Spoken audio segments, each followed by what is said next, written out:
Então, o que é que um QA faz, né? A gente é responsável por garantir que um determinado software ou produto vá para as mãos do usuário final da melhor maneira possível, sem erros. Então, imagina um aplicativo bancário que não tem um QA no time, ele vai para as mãos do cliente e ao fazer um Pix, por exemplo, simplesmente esse dinheiro evapora, não vai diretamente para o cliente. Ia dar problema, né? Pois é. Então, sem um profissional de qualidade no sistema, o caos é certo.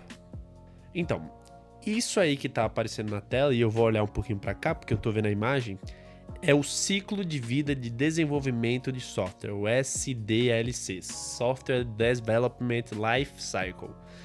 E o que é o Software Development Life Cycle? O vídeo de desenvolvimento do software são todas as etapas que um software passa até chegar em produção, até terminar, aliás, terminar entre aspas, que é um ciclo, né, um ciclo sem fim, o seu desenvolvimento.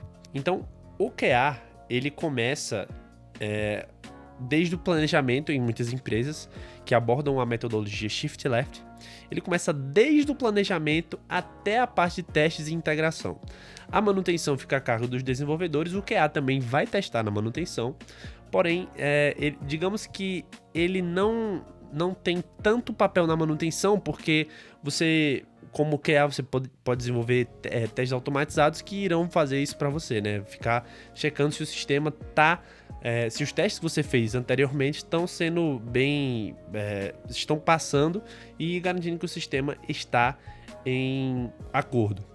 Porém, muita gente pensa que o QA vai passar simplesmente na etapa de testes e integração, né? Logo depois do desenvolvimento. A pessoa pensa que começa a sprint, o QA não vai fazer nada, vai esperar o desenvolvedor fazer a task dele, quando terminar, o QA vai testar. E não é assim que funciona, né? O QA está presente em todas as etapas e ele tem sempre trabalho para fazer. Então, hoje em dia, a gente tá indo para uma vertente do profissional de qualidade mais dinâmico. Eu costumo falar que esse é o profissional de QA full stack, mas a gente tem 3 vertentes do profissional de QA, que anteriormente era 3 pessoas separadas, hoje em dia está sendo mais centralizado em um único profissional de qualidade.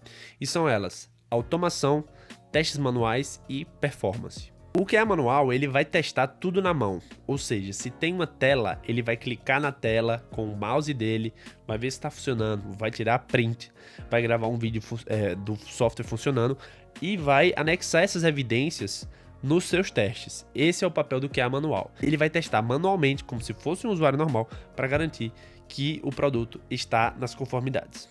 O QA de automação, ele irá automatizar os testes feitos pelo QA manual.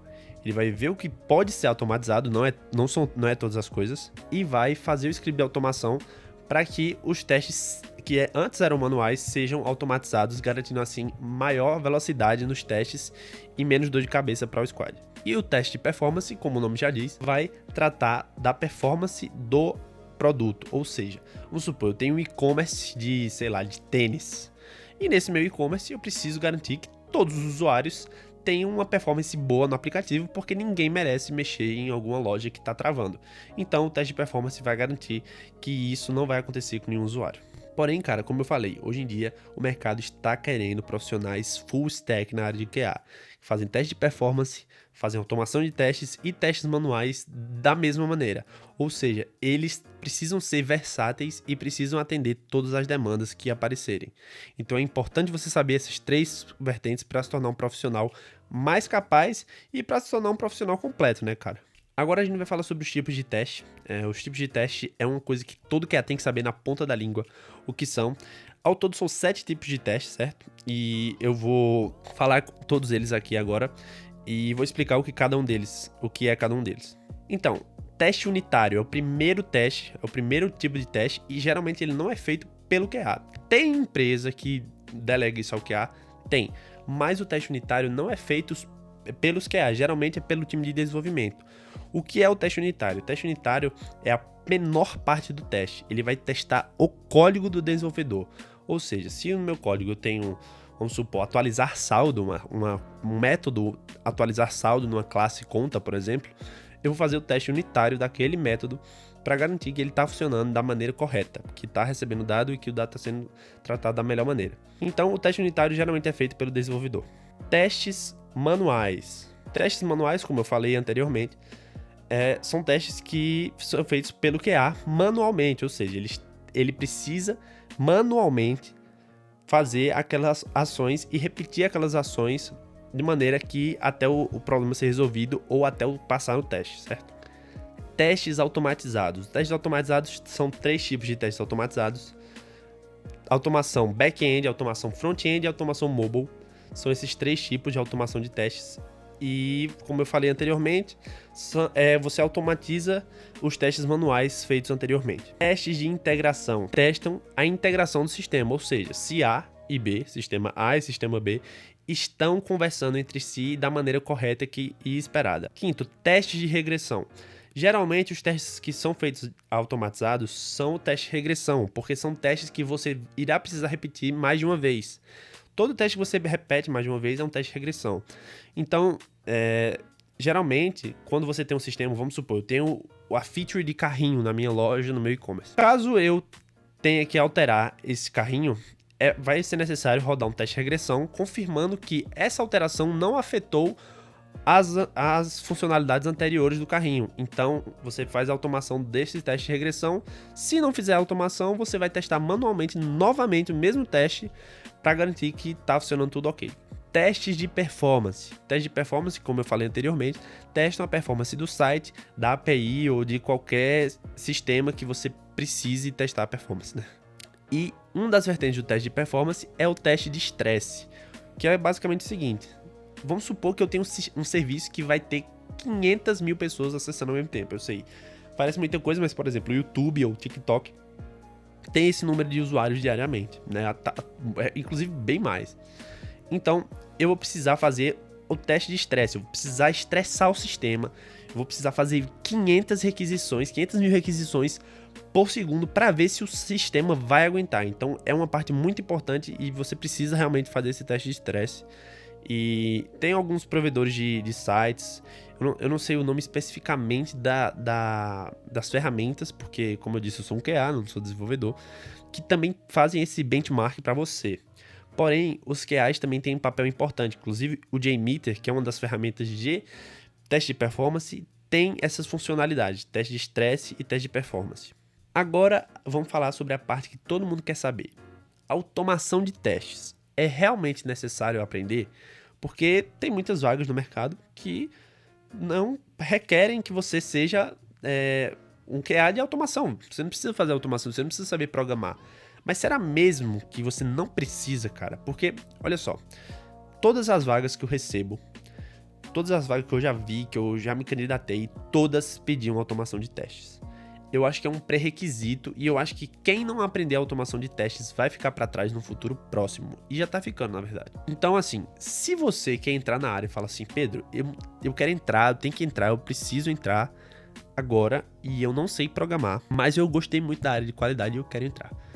Eu recomendaria que você tentasse ver uma vaga de teste manual, porém não deixasse de aprender a automação de testes. E lembre-se, automação de testes você não precisa aprender todos os frameworks, você não precisa aprender Cypress, você não precisa aprender Selenium, você não precisa aprender HashAssure, tudo de uma vez. Você vai aprender e com o conhecimento desse único framework você vai aplicar no resto e vai dar tudo certo, fica tranquilo. E agora a questão derradeira. Como eu vou ser contratado para uma vaga de QA se eu não tenho nenhuma experiência como QA? Cara, para isso você só precisa provar que você sabe aquilo que você está falando e que a vaga pede.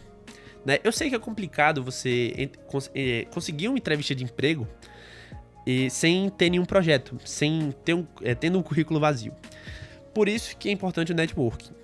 Mas caso você consiga, tenta criar portfólio, cara.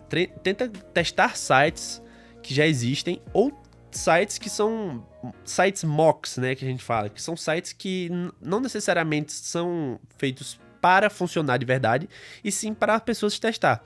A gente tem o Automation Practice e a gente também tem o site do Cypress, que o nome vai estar aparecendo aqui porque me fugiu agora a memória.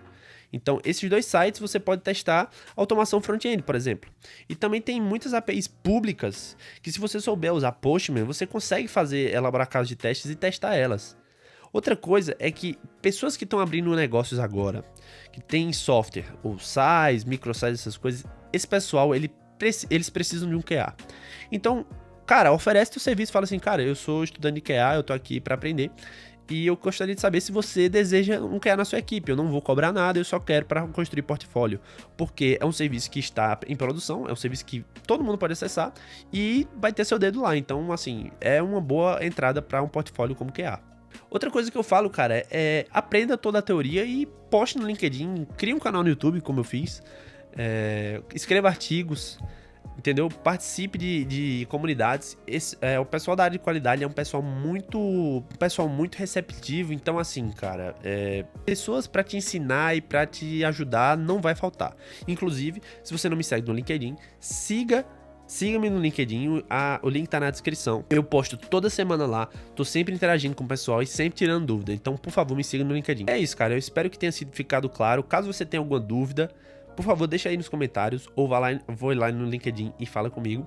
E é isso. Um forte abraço e valeu!